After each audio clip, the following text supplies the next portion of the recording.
আমরা এই কথায় কথায় জিনিস বলে বলে আর তোমার ভালো দিন আসবে না, এভাবে ভালো দিন আসে না।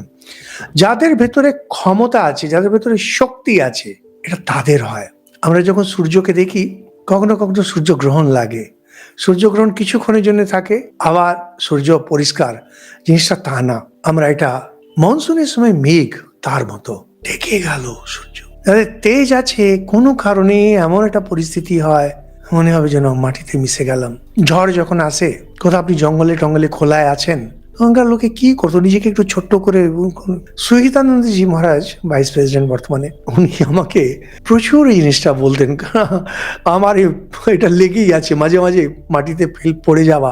ওরকম হলে বলতেন, মুখ বুঝে পড়ে থাক, মুখ বুঝে পড়ে থাক, ও ঠিক হবে আবার। তো ঠিক কি হবে ভগবান জানে, কিন্তু এই মুখ বুঝে পড়ে থাক। শক্তি যদি আপনার ভেতরে থাকে, ফনা তুলবে একদিন। একটা নাগ সাপুড়ে তাকে বাক্সতে বন্ধ করে রেখেছে, কি করবে, পড়ে আছে। বাক্সটা যখন খুলবে, ফনাটা এরকম করে তুলবে।